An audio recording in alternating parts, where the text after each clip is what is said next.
En esta oportunidad desarrollaremos la segunda parte del contenido de la globalización de la economía nacional. Como les había comentado en el último video, se dará el inicio del llamado neoliberalismo en Bolivia. ¿Qué es el neoliberalismo para poder entenderlo mejor? Es un modelo económico que se va a enmarcar dentro de la doctrina del liberalismo económico, que asume que la administración privada es mucho más eficiente y mucho más adecuada que la administración del Estado, es decir, la administración, en todo caso, del gobierno, que lo harían mejor administrando las empresas serían mejor administradas, pero por un elemento particular.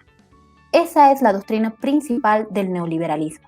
En Bolivia, el neoliberalismo se implementará se implementará este modelo que va a dar inicio a una nueva era económica en el gobierno de Víctor Paz Estenssoro, en su último gobierno, entre los años de 1985 y 1989.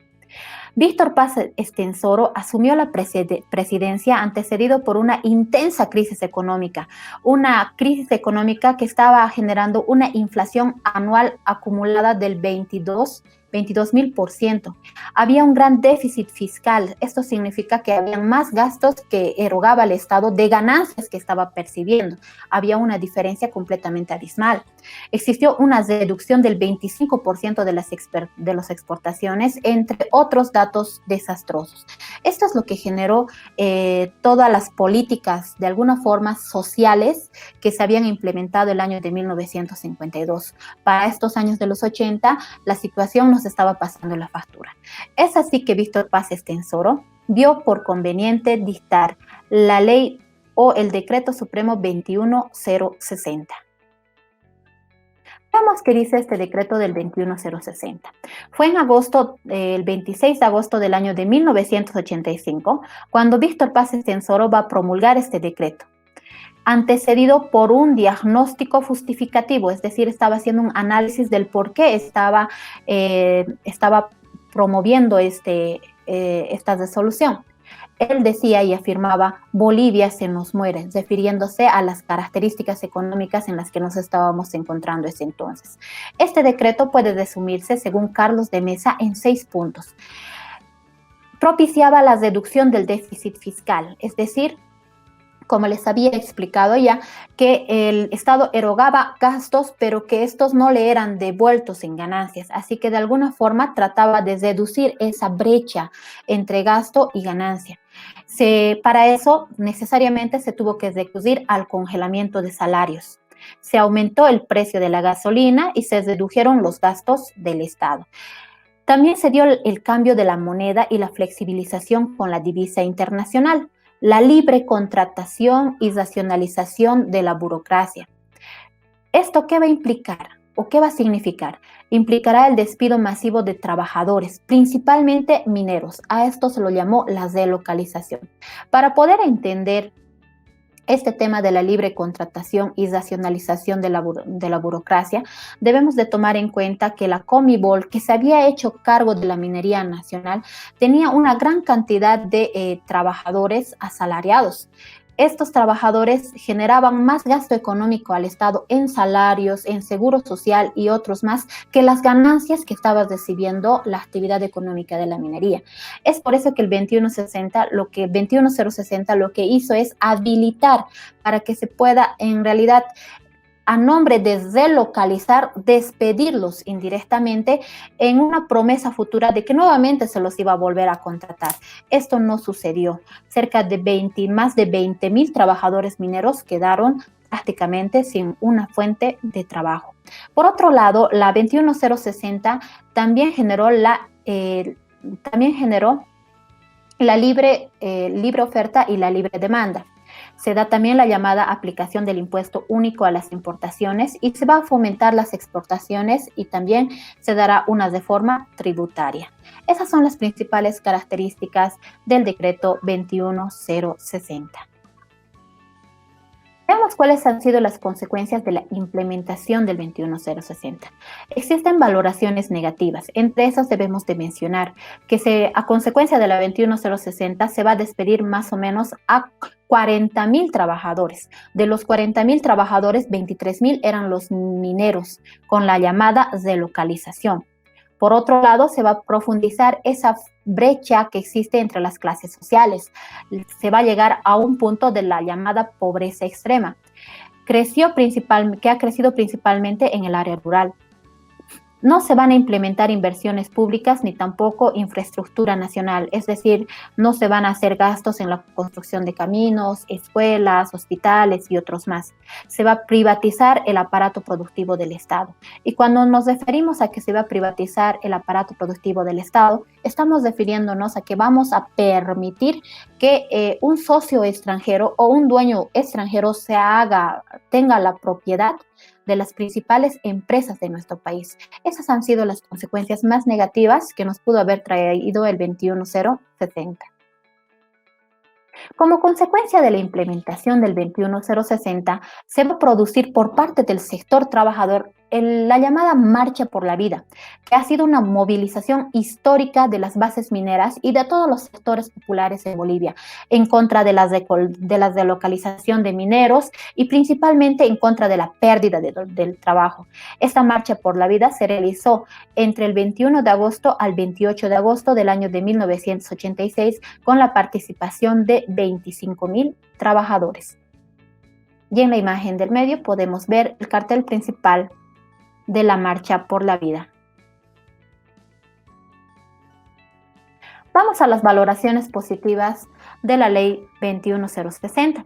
Se va a revertir la inflación. Y para referirnos un poco más al significado de la palabra inflación, debemos dar un ejemplo. Inflación es cuando algo sube o un producto sube desmedidamente y el dinero no alcanza para poder comprar. Significa que gracias a la implementación del 21060, de alguna forma la inflación fue bajando, fue reduciendo. Se va a ir estabilizando la moneda.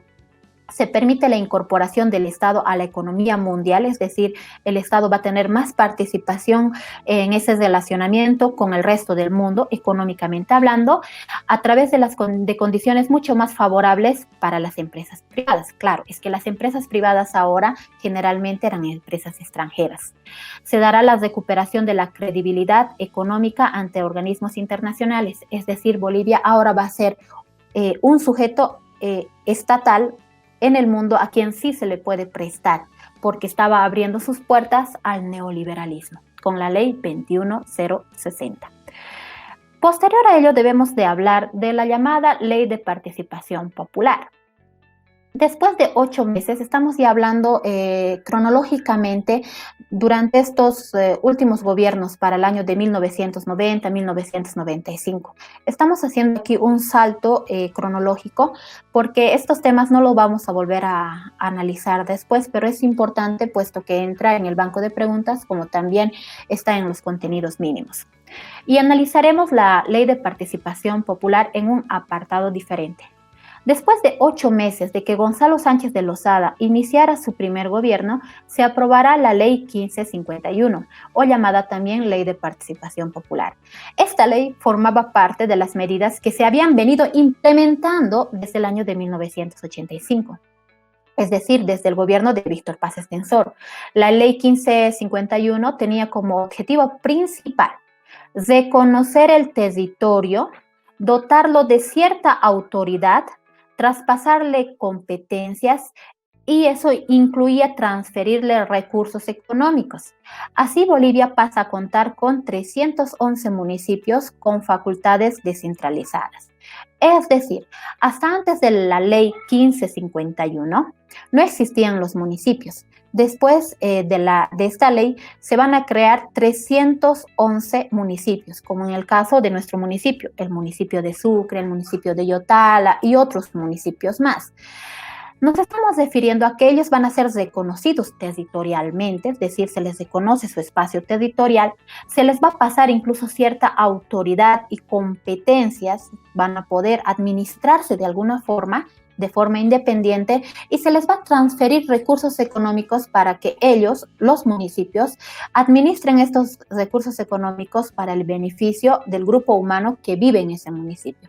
Esas han sido las características más importantes de la Ley de Participación Popular. Otra consecuencia fue la Ley de Capitalización. Esta ley va a sustituir a la llamada Ley de Privatización del año de 1992, la cual anunciaba la privatización o la venta de las empresas del Estado al sector privado. Cuando hablamos de privatización, nos estamos refiriendo a que el Estado en realidad le vendía al socio o al sujeto privado, le vendía la empresa tal cual. Y obviamente esta empresa pasaba a ser privada o privatizada. Pero luego se va a sustituir este término y esta figura por la ley de capitalización, en la que de alguna forma lo que se buscaba era que el socio extranjero o particular no sea el dueño de la totalidad de la empresa, sino que el Estado tenga un porcentaje, incluso hasta mayoritario, de propiedad sobre la empresa, es decir, del 51% para arriba. Aunque esto se manejó en el concepto, lamentablemente no se lo manejó en la realidad. Esta buscará la formación, es decir, esta ley buscará la formación de sociedades mixtas con una propiedad de más del 50% de acciones para el Estado. Cabe rescatar acá la diferencia entre capitalización y privatización. La capitalización es cuando el privado o el sujeto privado es dueño, privatización es cuando el sujeto privado es dueño de un mayor porcentaje de la empresa que va a ser privatizada, mientras que capitalización es cuando el Estado va a mantener un poco más del 50% de propiedad sobre la empresa que ahora es capitalizada. Esa es la diferencia entre privatización y capitalización. Vemos cuáles han sido las llamadas empresas capitalizadas. Debemos de referirnos a la empresa generadora de electricidad Encorane, la empresa nacional de telecomunicaciones Entel, la empresa ferroviaria andina, la empresa ferroviaria oriental, la empresa generadora de electricidad de Huaracachi, el Lloyd Aéreo Boliviano, la empresa petrolera andina, la empresa petrolera Chaco, la transportadora de hidrocarburos Transredes y la empresa generadora de electricidad de Valle Hermoso. Estamos repitiendo mucho la parte de empresas generadoras de electricidad. Todas se resumen en ENDE. Y todas las empresas referidas a la producción de hidrocarburos se refieren a YPFB, Entel, ENFE, Lloyd Aéreo Boliviano y ENAF. Esas son las 6 empresas en general que fueron capitalizadas. Es así que terminamos el análisis de la segunda parte del tema de la globalización de la economía nacional. Muchas gracias.